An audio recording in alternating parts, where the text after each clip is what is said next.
பாலசுப்ரமணியர் அருளால் ஆன்மீக அன்பர்கள், நேயர்கள், ஜோதிட ஆர்வலர்கள் அனைவருக்கும் அன்பான வணக்கங்கள். நான் உங்கள் ஜோதிடர் ஸ்ரீ குரு சுந்தரவடிவேல். இப்போ பார்த்தீங்கன்னாக்க ஏப்ரல் மாதத்திற்கான பலாபலன்கள் ஒவ்வொரு ராசிக்கும் எப்படி இருக்குது அப்படிங்கிறத, என்ன செய்யலாம், என்ன செய்யக்கூடாது, என்ன விதமான வழிபாடுகள் உகந்ததாக இருக்கும், நட்சத்திர பலன்கள்லாம் ஒவ்வொரு ராசியில் இருக்கக்கூடிய நட்சத்திரங்களுக்கும் சிறப்பு பலன்கள்லாம் எப்படி இருக்குது அப்படிங்கிறதை பற்றி விரிவாக தெளிவாக நம்ம இந்த வீடியோ மூலமாக நம்ம பார்க்க இருக்கிறோம். அந்த வகையில் பார்த்தீங்க அப்படின்னு கேட்டிங்கனாக்க, இப்போ இந்த மாதத்தோட சிறப்புகள் என்னென்ன இருக்குது அப்படின்னு பார்த்தோம்னா, ஏப்ரல் மாதத்தில் 8 விதமான சுப முகூர்த்தங்கள் அப்படிங்கிற ஒரு விஷயம் ரொம்ப சிறப்பாக இருக்குது. அடுத்து பார்த்துங்க, பங்குனி உத்திர திருநாள் வருது. அடுத்து பாருங்கள், தமிழ் புத்தாண்டு, அடுத்து அட்சய திதியை, அடுத்து குரு பூஜை, பெரிய வியாழன் அப்படின்னு சொல்லி பல்வேறு விதமான நிகழ்வுகள் அப்படிங்கிறது இந்த மாதத்தில் நிறையவே இருக்குது. அதையும் தாண்டி வாஸ்து நாள் அப்படிங்கிறதும் இந்த மாதத்தில் இருக்குது. அப்போ இப்படிப்பட்ட சிறப்பு மிக்க இந்த மாதத்தில் உங்களுடைய ராசிக்கு இந்த கிரக பயிற்சிகள், கிரக மாற்றங்களால் என்னென்ன மாற்றங்களை நீங்கள் செஞ்சுக்கலாம், என்ன விதமான முயற்சிகள் கை கொடுக்கும் அப்படிங்கிறதை பற்றி விரிவாக தெளிவாக ஒவ்வொரு ராசிக்கும் மிக அழகாக பார்க்க இருக்கிறோம். நீங்கள் முழுமையாக இந்த வீடியோவை பாருங்கள். இப்போ உங்களுக்கு உங்களுடைய ராசிக்கு எப்படி இருக்கும் அப்படிங்கிறத இப்போ பார்க்கலாம். காலச்சக்கரத்தின் 7வது ராசி ஆன துலாம் ராசி நீதி, நேர்மை, நியாயம், உண்மை, உழைப்பு, உயர்வு சார்ந்து யோசிக்கக்கூடியவர்களாக இருக்கக்கூடிய துலாம் ராசி அன்பர்கள். அதாவது அரசியல்வாதிகள், அரசு அதிகாரிகளுக்கெல்லாம் பேக் போனாக இருக்கிறது அப்படின்னா துலாம் ராசி அன்பர்கள் தான் இருப்பாங்க.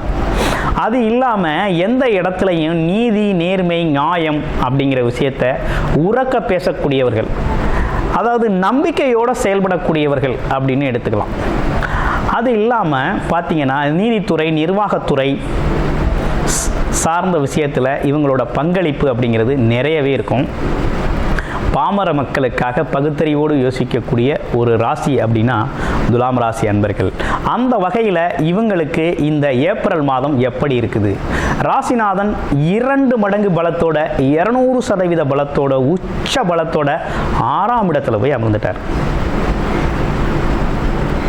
இங்கே விஷயம் என்னன்னா, ஸோ உங்களை நீங்கள் எல்லாத்தையும் சமாளிக்கக்கூடிய வகையில், உங்களோட திறமைகளை வெளிப்படுத்தக்கூடிய வகையில், உங்களோட முழு திறமையும் வெளிப்படுத்தக்கூடிய வகையில் உச்ச பலத்தோடு இருந்து 6ஆம் இடத்துல போய் அமர்ந்ததுனால என்னன்னா, உடல் ஆரோக்கியத்தில் கவனம் எடுத்துக்கணும் ஃபஸ்ட்டு. 2வது பணம் சார்ந்த விஷயத்தில் கவனம் எடுத்துக்கணுங்க. ஏன்னா அதிகப்படியான கடன் வாங்குறது சம்மந்தப்பட்ட விஷயத்தில் கொஞ்சம் கவனம் எடுத்துக்கங்க.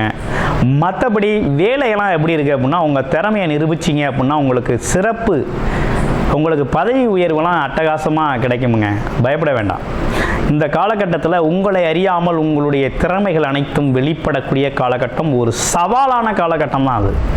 சவால்களில் ஜெயிக்கிறது யார் அப்படின்னா நீங்கள் தான். அதில் எந்த மாற்றமும் இல்லை. எப்படிப்பட்ட சவால்கள் வந்தாலும், எப்படிப்பட்ட எதிரி, பகை, நோய் வந்தாலும் அதை அனைத்தையும் தவிடுபடியாக்கி சமாளிக்கக்கூடிய ஆற்றல் அப்படிங்கிறது முழுமையாக கிடச்சிருக்கு. இந்த காலகட்டத்தில் நீங்கள் எதையும் பார்த்து பயந்தால் தான் உண்டு, ஆனால் உங்களை பார்த்து எல்லாரும் பயப்படுவாங்க. அந்த மாதிரி ரொம்ப அற்புதமாக இருக்குது. உச்ச பலத்தோடு இருக்கீங்க. இந்த காலகட்டத்தை நீங்கள் அணுகிறது அப்படிங்கிறது கொஞ்சம் வார்த்தை பிரயோகத்திலையும் கவனமாக அணுகுங்க. வேலை வாய்ப்பு, தொழில் வாய்ப்புகள் நல்லா இருக்குது. வேலையில் எல்லா இடத்துலையுமே உங்களோட திறமை வெளிப்படும், தன்னம்பிக்கை வெளிப்படும். அதே போல் ஒரு பிரகாசமான ஒரு வாய்ப்பு அப்படிங்கிறது ஏற்பட்டிருக்கு. முன்னேற்றமான காலகட்டம் தான், ஒன்றும் பயப்பட வேண்டாம். அடுத்து தொழில் எப்படி இருக்குது அப்படின்னா, தொழில் அதிபதி அப்படின்னு சொல்லக்கூடியவர் ரொம்ப நல்லா இருக்கார். அதே போல் 11க்குடைய சூரியன் போய் 6ஆம் இடத்துல இருக்கிறதுனால என்னென்னா, லாபம் சார்ந்த எண்ணங்கள் சார்ந்த விஷயங்கள் உழைப்பின் அடிப்படையிலேயே கிடைக்கக்கூடிய ஒரு அமைப்பு அப்படிங்கிறது இருக்குது. அப்போ உங்களோட உழைப்பு அப்படிங்கிறது எந்த அளவுக்கு இருக்கோ, உயர்வு அப்படிங்கிறது அந்த அளவுக்கு இருக்குது. உழைப்பை அதிகப்படுத்துங்க, உயர்வை வென்று காட்டலாம் அப்படிங்கிற மாதிரி ஒரு நல்ல அமைப்பு ஏற்பட்டிருக்குங்க. உடல் ஆரோக்கியத்தில் மட்டும் கவனம் எடுத்துக்கங்க. மற்றபடி வேணும் இல்லை. மனம் சார்ந்த தடுமாற்றங்கள் வேண்டாம். திட்டமிட்டு பஞ்சுவாலிட்டியை மெயின்டைன் பண்ணி திட்டமிட்டு செயல்படுங்க அப்படிங்கிறது. திட்டமிட்டு செயல்பட வேண்டிய அவசியமும் உங்களுக்கு ஏற்பட்டிருக்கு. அது மட்டும் இல்லாமல் அப்பா சார்ந்த உறவுகள் சம்மந்தப்பட்ட விஷயத்துலலாம் கொஞ்சம் கவனமாக இருங்க. கொஞ்சம் அவசரப்பட வேண்டாம். அதீத கோபம் அப்படிங்கிறத இருந்தால் குறைச்சிக்கணும் அப்படிங்கிற மாதிரி இருக்குது. அடுத்து சனி பகவான் பார்த்தீங்கன்னா இவ்வளவு நாளாக 5ல் இருந்தார், இப்போ 6ஆம் இடத்துல போயிட்டார். சனி அதாவது 4-5 கூடையவர் சனி உங்களுக்கு. அவர் போய் 6ஆம் இடத்துல, அவர் பாக்யாதிபதி போய் 6ஆம் இடத்துல மறைகிறார். அதுவும் சனி பகவான். அப்போ என்னன்னா 6ஆம் இடத்துல, அதுவும் கெட்ட கிரகம்னு எடுத்தோம்னா 6ஆம் இடத்துல மறைகிறது நல்லது. ஆனால் பாக்யாதிபதி அப்படின்னு சொல்கிறது 6ஆம் இடத்துல மறைகிறது கொஞ்சம் மாற்றமாக இருக்குது இல்லையா? அப்போ என்னன்னா முழுக்க மனம் சார்ந்த தடுமாற்றம், உடல் சார்ந்த ஆரோக்கியம் அவசியம். அடுத்து தொழில் அப்படிங்கிறது முன்னேற போகுதுங்க. அடிப்படை தொழில், அதாவது எந்த இடத்துல வேலை பார்த்தாலும் உங்களோட திறமை வெளிப்படும், முன்னேற்றம் ஏற்படும். ஒர்க்லோடு கொஞ்சம் அதிகமாகவே இருக்கும். நீங்கள் எதிர்பார்க்கறத விட கமிட்மெண்ட்ஸ் நிறையா இருக்கும். அதெல்லாம் கொஞ்சம் இந்த காலத்தில் திறமையோடு செயல்பட்டு அதில் ஒரு வெற்றி காண்பீங்க. எப்படி பார்த்தாலும் போட்டியில் ஜெயிக்க போகிறது நீங்கள் தான், அதில் எந்த மாற்றமும் இல்லை. அதற்காக உழைப்பை நிறுத்த வேண்டாம். அதே போல் விவேகத்தையும் நிறுத்தாமல் முன்னேற்றமான ஒரு பாதையில் பயணம் பண்ணுங்கள். அடுத்து பார்த்தீங்கன்னா குடும்ப உறவுகள்லாம் எப்படி இருக்குது அப்படின்னு கேட்டிங்க அப்படின்னா, குடும்ப உறவுகள் அப்படிங்கிறது நல்லா தான் இருக்குது. 2-7 செவ்வாய் 9ஆம் இடத்துல பாக்கியஸ்தானத்தில் இருக்கிறாரு. அப்போ தாராளமாக வருமானம் அப்படிங்கிற ஒரு விஷயம், உங்களோட உழைப்புக்கேற்ற வருமானம், உங்களோட பாக்கியம் செயல்பட போகுது.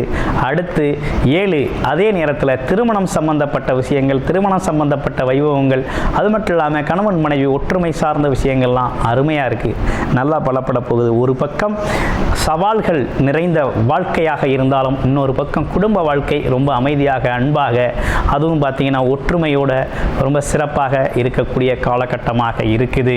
அப்படிங்கிறதுல எந்த மாற்றமும் இல்லை. ஸ்ரீ ஆறுமுக கடவுளான முருகபெருமானை வழிபடுங்க. செவ்வாய்க்கிழமை தோறும் வழிபட்டு வாங்க. வாழ்க்கை ரொம்ப அற்புதமாக இருக்கும். பணம், பொருள், செல்வாக்கு சார்ந்த விஷயம் நல்லா இருக்கும். தைரியம், தன்னம்பிக்கை அதிகரிக்கும். எதையும் ஒரு கை பார்க்கலாம் அப்படிங்கிறது துணிச்சல், தைரியம் மனசில் ஏற்படும். கிட்டத்தட்ட நீங்கள் எதிர்பார்க்கிற விஷயங்கள் அனைத்தையும் நீங்கள் எதிர்பார்த்த மாதிரி சிறப்பாக திட்டமிட்டு செயல்படுத்தலாம் அப்படிங்கிற ஒரு விஷயம் ரொம்ப அற்புதமாக இருக்குது.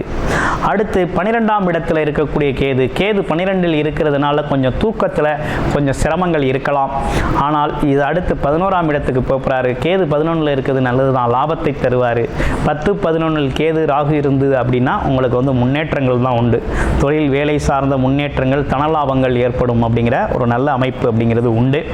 இப்போ கிட்டத்தட்ட இந்த மாதம் மட்டும் கொஞ்சம் தூக்கம் சம்மந்தப்பட்ட விளைச்சங்கள், அலைச்சல் திருச்சல் சம்மந்தப்பட்ட விஷயங்கள் சில பேருக்கு உண்டு, எல்லாருக்கும் உண்டுன்னு சொல்ல முடியாது. அதே நேரத்தில் உங்களுடைய ராசி ஓகே, லக்கண அடிப்படையில், பிறப்பு ஜாதக அடிப்படையில் இப்போ என்ன தசாபுத்தி அமைப்புகள் நடக்குதோ அது சார்ந்த பலன் இப்போ கோச்சார நிலைகளில் அதை அனுபவிக்கலாம். இப்போ கோச்சார நிலைகள் இப்படி இருக்க உங்களுடைய பிறப்பு ஜாதகம் எப்படி இருக்குது அப்படின்னு முழுமையாக பார்த்து நீங்கள் தெரிஞ்சுக்கணும் அப்படின்னா டிஸ்பிளேயில் தர்ற நம்பருக்கு கால் பண்ணி உங்களுடைய முழுமையான ஜாதகத்தை பார்த்து இந்த காலகட்டத்தில் எது உங்களுக்கு பயனுள்ள வகையில் இருக்குது அப்படிங்கிறத முழுமையாக பார்த்து நீங்கள் முழுமையான பலன் தெரிந்து கொள்ள முடியும். அடுத்து பார்த்தீங்க அப்படின்னா உங்கள் ராசிக்கு 4-6 கூடைய குரு எங்கே இருக்கிறார் அப்படின்னா 8ஆம் இடத்துல இருக்கார்.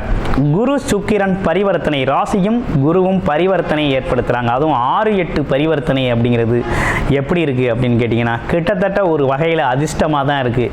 இடமாற்றம், ஊர் மாற்றம் அப்படிங்கிற ஒரு விஷயம் வேலை சார்ந்த விஷயத்தில் ஏற்பட இருக்குது. அதனால ஒரு முன்னேற்றம் தான் இருக்குது, தடை இல்லை. அப்போ மறைவு ஸ்தான அதிபதிகள் பரிமாற்றம் செய்கிறதுனாலையும் அதே நேரத்தில் அவங்களுக்குள்ளே இருக்கக்கூடிய உச்சபல பரிமாற்றம் அப்படிங்கிறது ஏதோ ஒரு வகையில் பணம் பெருள் அப்படிங்கிற ஒரு விஷயம். சுக்கிரன் குரு அப்படிங்கிறது குருச்சுக்கிரன் அப்படிங்கிறது குருச்சுக்கிர யோகம்னு சொல்லுவாங்க. அந்த வகையில் பணம் சார்ந்த அதிர்ஷ்டம், பணம் சார்ந்த முன்னேற்றம் அப்படிங்கிறது ஏற்படும். இதிலெல்லாம் முன்னேற்றம் கிடைக்கணும் அப்படின்னா சுயஜாதகம் நல்லா இருக்கணுங்க. இருந்தால் தான் இந்த அதிர்ஷ்டகரமான வாய்ப்புகள், திடீர் அதிர்ஷ்டங்கள், இப்போ பார்த்தீங்கன்னா ஷேர் மார்க்கெட்டில் லாபம் கிடைக்கிறது, திடீர்னு 1 ரூபா போட்டேன் 2 ரூபா கிடைக்கிறது. அடுத்து பார்த்தீங்கன்னாக்க எப்போவோ செஞ்சு வச்சது இப்போ பல மடங்கு லாபமாக இருக்கிறது. ஆமாம், ஏற்கனவே கொடுத்த பணம் வராதுன்னு நினச்ச பணம் திடீர்னு வந்து அசத்துறது, இப்படின்னு பல்வேறு விஷயங்கள் நடக்கக்கூடிய காலகட்டமாக இந்த காலகட்டம் உங்களுக்கு அமைஞ்சிருக்குது. அடுத்து வேற என்ன சிறப்புகள் இருக்குது அப்படின்னா, அவரோட பார்வை அப்படிங்கிறது 2ஆம் இடத்துல விழுகிறதுனாலையும், அப்போ என்னன்னு கேட்டிங்கன்னா, குடும்பம் சார்ந்த மகிழ்ச்சி, குடும்பம் சார்ந்த முன்னேற்றம், பணம் சார்ந்த வருமானம் சார்ந்த எண்ண ஓட்டம் அப்படிங்கிறது தொடர்ச்சியாக நம்மக்கிட்ட இருந்துக்கிட்டு இருக்கும். அதற்கான முயற்சிகள் சிறப்பானதொரு பலனை தரும். நன்றி, வணக்கம், வாழ்த்துக்கள்.